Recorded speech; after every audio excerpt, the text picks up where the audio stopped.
I want to talk to you about the most dangerous moment in a financial life, not the moment the market crashes, not the moment a business fails, not the moment a bad investment reveals itself for what it was. Those moments are painful and expensive, but they happen while you still have time. Time to recover, to rebuild, to redirect, to try again. The most dangerous moment in a financial life is the moment you stop working without having built the things that need to be in place before you do. Because that moment, unlike a market crash or a failed investment, does not give you time, it gives you years. Long, slow, increasingly constrained years, in which the distance between what you thought you had built and what you actually built becomes impossible to ignore and impossible to fix. I have watched this happen to people who worked hard their entire lives, people who were not reckless or foolish or financially irresponsible by any conventional measure, people who did most things right and missed a few things that mattered more than everything they got right combined. And I have never seen the expression on a person's face at 75 when they realize the retirement they planned is not the retirement they have without feeling the weight of it.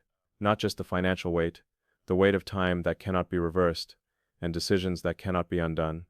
This video is about preventing that moment, specifically about the 3 things that must be in place before you stop working, not because some financial formula requires them, but because without them, the years you worked your whole life to reach become something they were never supposed to be. Not rest, not freedom, not the payoff for decades of discipline and sacrifice, but a long, slow reckoning with the gap between the retirement you imagined and the retirement you can actually afford to live. Before I describe the 3 things, I want to give you a precise picture of what the reckoning looks like when it arrives, because the picture is what makes the preparation feel urgent rather than optional. The reckoning is not a single dramatic event. It does not announce itself the way a market crash does. It arrives gradually. In the first year of retirement, it feels manageable. The spending is a little higher than planned, but the buffer seems adequate. In the second year, the healthcare costs begin to assert themselves more forcefully than the projections suggested they would. The third year brings an unexpected expense, a home repair or a family situation, or a health event that the plan did not accommodate. By the 4th or 5th year, the person who was almost ready is doing the math they did not want to do, and finding that the trajectory does not extend as far as it needs to, not catastrophically, not in the dramatic, immediately visible way that a financial crisis extends, quietly, with the specific quality of dread that comes from understanding a problem that has no clean solution, from knowing that the years left are finite, that the options available are fewer than they were a decade ago, and that the corrections required now are not the kinds of corrections that can be made through working harder or saving more aggressively. They can only be made through reducing the retirement that was supposed to be the reward. That is the reckoning.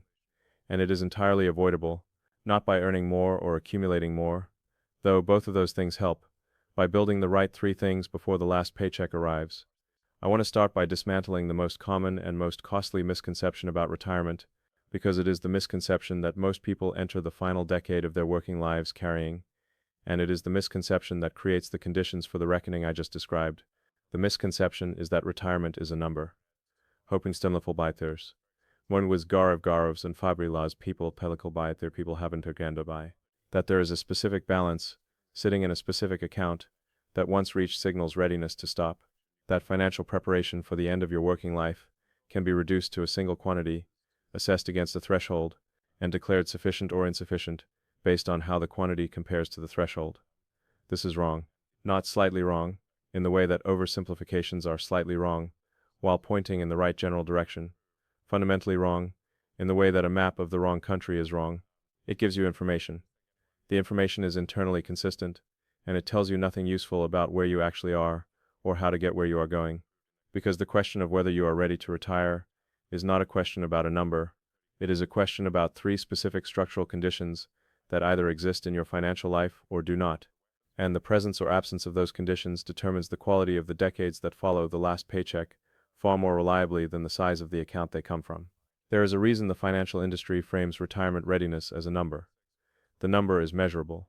It can be tracked in quarterly statements and compared to benchmarks and packaged into calculators that give you a percentage and a projection and a timeline and a sense of progress.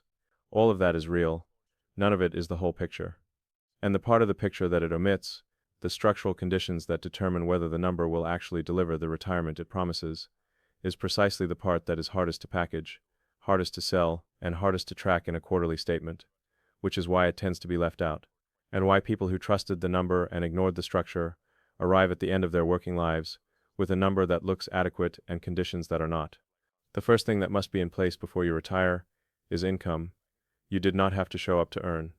Let me say that again more precisely, because the precision matters, not savings, not a lump sum that you will draw down over time and hope outlasts you, not a portfolio that requires you to sell assets when you need money and pray the market cooperates with your timing. Income, actual, recurring, predictable income that arrives regardless of what the market is doing, regardless of whether you are healthy enough to manage it actively, regardless of what inflation is doing to the purchasing power of the currency it is denominated in. Income that does not depend on your presence, your labor, your energy, or your continued ability to make good decisions under the pressure of needing the money to survive. This distinction between a lump sum to draw down and an income stream to live on is the single most important financial distinction in retirement planning, and it is the one that most retirement advice systematically obscures. Let me explain why it matters so much by describing the specific risk that income solves and a lump sum does not. The risk is called sequence of returns risk, and it is one of the most underappreciated dangers in retirement finance. Sequence of returns risk is the risk that a significant market decline happens in the early years of your retirement, when your portfolio is at its largest, and when you are most dependent on it to fund your living expenses. When you are drawing down a portfolio, and the market drops 40% in your first or second year of retirement, the combination of a reduced portfolio value and continued withdrawals to fund your expenses creates a mathematical hole that is extraordinarily difficult to climb out of, even if the market subsequently recovers completely. The recovery happens on a smaller base, after withdrawals have already depleted a significant portion, and the long-term trajectory of the portfolio never catches up to where it would have been without the early years' decline. The numbers on this are stark.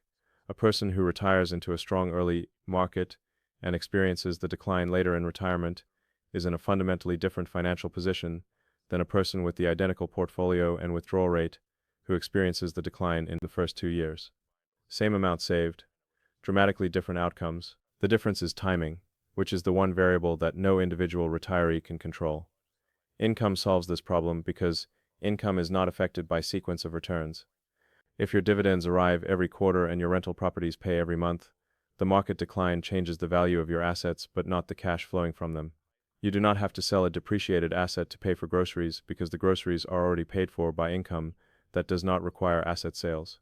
The decline is still uncomfortable, still worth managing and responding to, but it is not catastrophic in the way it is catastrophic for the person whose retirement depends entirely on selling assets at whatever price the market happens to offer at the moment they need to sell.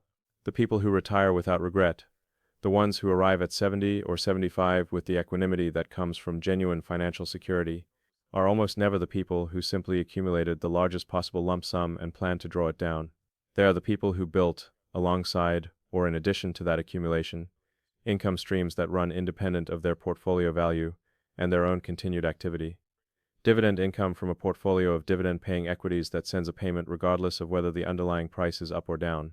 Rental income from properties that generate monthly cash flow, whether the real estate market is appreciating or correcting. A small business interest, perhaps long since mostly automated or managed by others, that continues to produce revenue without requiring the original owner's daily presence.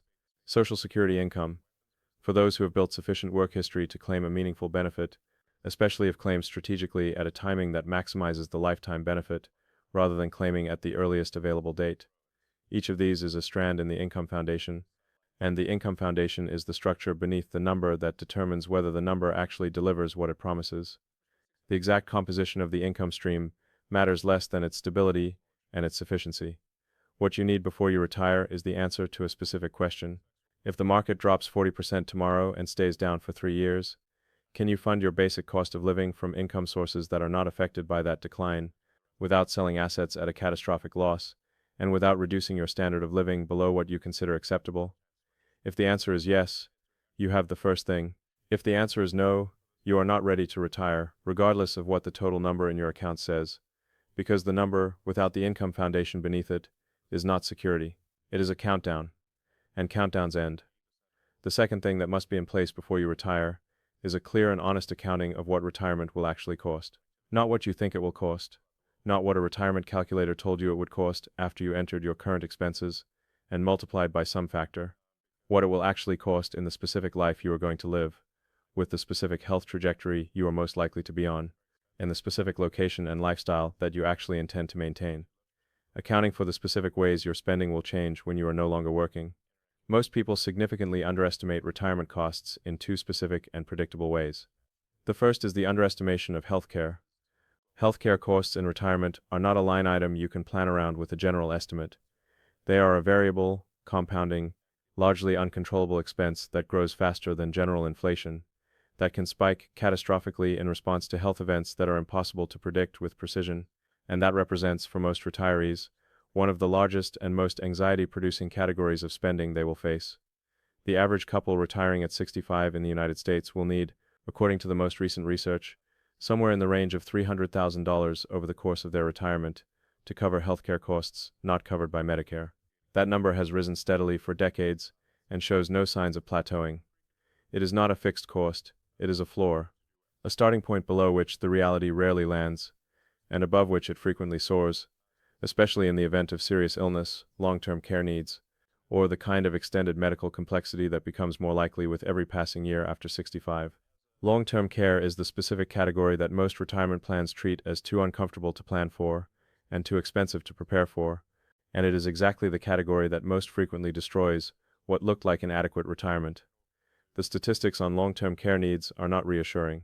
A significant proportion of people who live past 75 will need some form of long-term care assistance, whether in-home care, assisted living, or skilled nursing. The costs of each of these, particularly skilled nursing, are not marginal. They can exceed $100,000 per year in many markets. Medicare does not cover long-term custodial care in a meaningful way, and the family members who might provide care unpaid have their own lives and their own constraints that make sustained caregiving progressively less practical. The person who plans their retirement without confronting this specific risk is not being optimistic. They are being financially reckless while feeling responsible. The second way people underestimate retirement costs is the underestimation of how much they will actually spend when they finally have time.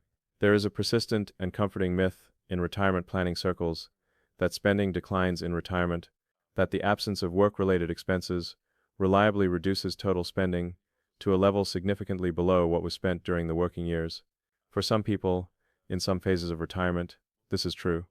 But for most people in the early and middle years of retirement, the years when they are healthy and active and finally have the time they spent decades waiting for, spending does not decline. It increases. For the travel that was deferred during the working years, the home improvements that were always on the list but never prioritized, the grandchildren, the experiences, the bucket list items that retirement was supposed to be for, these things cost real money, often more money than the working years cost, because the working years involved a structured constraint of a schedule that limited the opportunities for spending, while retirement removes that constraint entirely.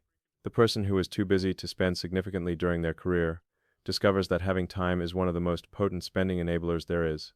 The honest accounting of retirement costs requires sitting down with both of these realities without flinching and building a budget that reflects your most realistic scenario, not your most optimistic one. It requires including healthcare as a major and growing expense with meaningful contingency for the tail risk scenarios. It requires including the spending you actually intend to do rather than the reduced spending you imagine austerity will allow. And it requires building into that budget a margin for the unexpected, because the unexpected in retirement is not an exception. It is a consistent feature of a life that is getting longer, more medically complex, and more subject to the kinds of disruptions that no spreadsheet projection can fully anticipate. The third thing that must be in place before you retire is perhaps the least discussed and most important of the three. It is a clear and honest answer to the question of who you will be when you are no longer defined by what you do. I want to speak to this directly and without the softening that usually surrounds it in financial advice, because the softening prevents people from taking it seriously, and not taking it seriously is one of the most reliable pathways to the regret I am trying to help you avoid. Work, for most people who have built a meaningful career, is not only an economic activity, it is a structure. It provides the daily architecture around which everything else is organized. The morning routine that exists because there is somewhere to be. The social connections that exist because there are people to do the work with.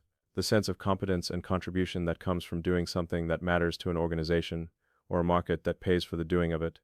The identity that is assembled over decades from the accumulated experience of being someone who does a specific thing that other people value. And, perhaps most importantly, the ongoing sense of forward motion, of problems being solved, of things being built or maintained or improved, that gives daily life its sense of purpose. None of this disappears when the last paycheck arrives, but the structure that generated it does.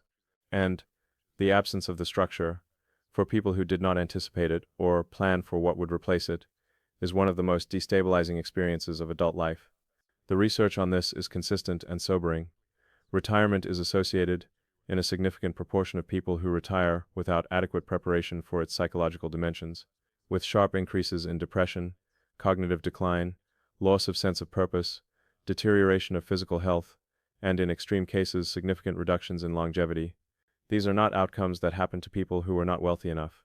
They happen to people who were financially prepared and psychologically unprepared, to people who spent decades planning what they were retiring from in financial terms, and no time planning what they were retiring to in human terms, who reached the moment they had been working toward and discovered, with genuine surprise, that the absence of the structure they had complained about for 30 years was far more disorienting than its presence had ever been.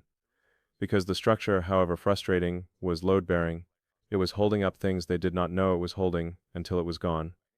The third thing that must be in place before you retire is a genuine answer to the question of what your days will look like, not a vague aspiration, not traveling and spending time with grandchildren, and finally reading all the books, as if leisure were an identity rather than an activity.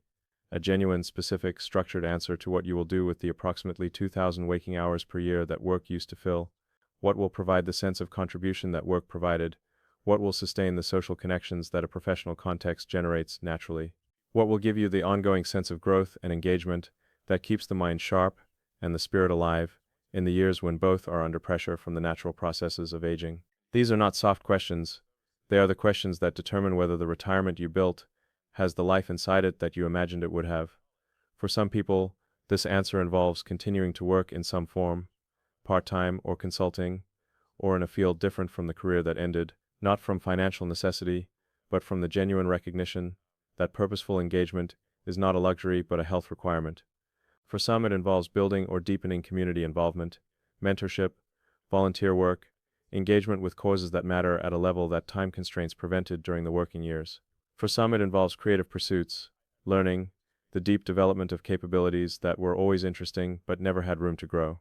For some, it involves a combination of all of these things, organized into a structure that provides the rhythm and the meaning that work once provided without the obligation that work imposed.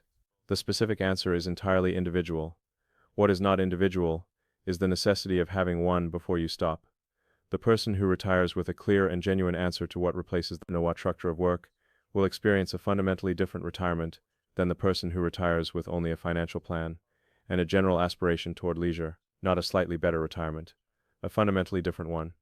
These three things: income that arrives without your presence, costs accounted for, honestly and in full, a life prepared for its own structure beyond work. They are not complicated. They are not inaccessible.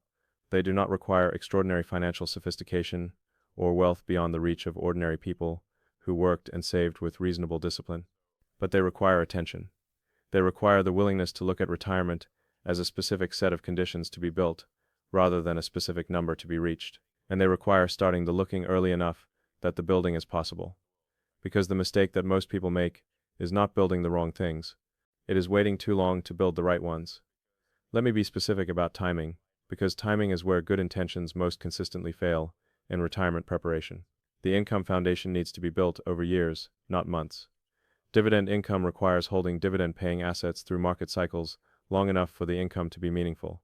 Rental property requires acquisition, management, possibly debt paydown, before it becomes the reliable cash flow source it can eventually be. Social Security claiming strategy requires understanding years before you claim, because the decision made at 62 or 65 or 70 has decades of consequences that cannot be reversed after the fact. None of these can be adequately built in the final 2 or 3 years before you intend to stop. They need a decade.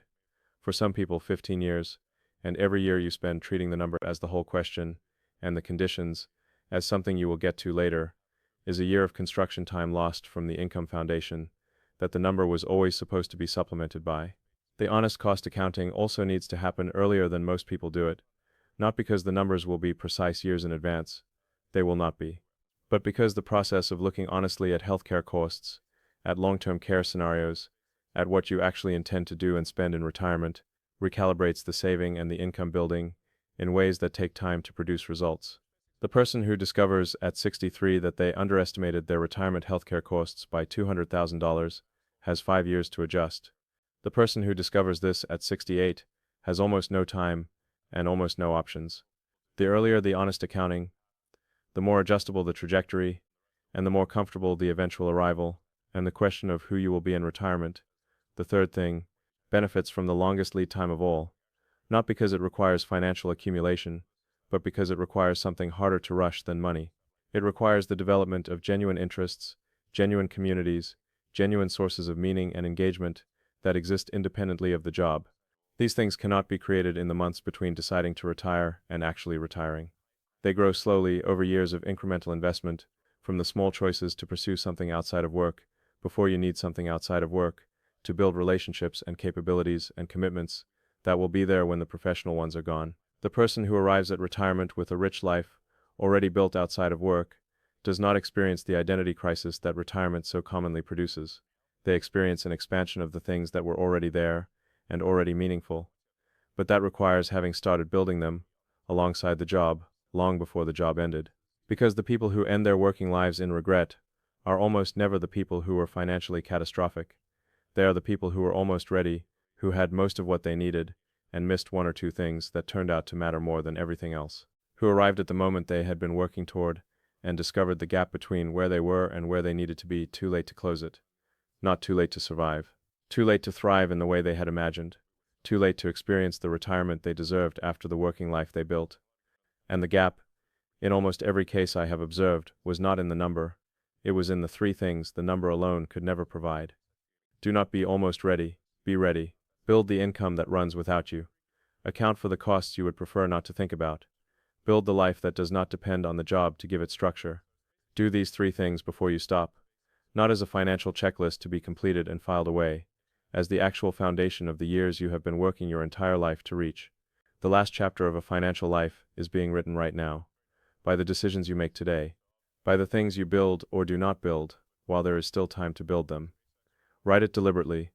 Write it with the full understanding of what those years will require and what they will take from you if you arrive at them without what they need. Write it so that when you look back from wherever retirement takes you, the story it tells is the one you intended, not the one that happened to you because you planned for the number and forgot to plan for the life. Three things. Build them now. Start today. Because the time to build them is not when you need them. It is long before you need them, while you still have the resources and the runway to do the building. The years you are working toward deserve to be everything you imagined they would be. Give them the foundation they require.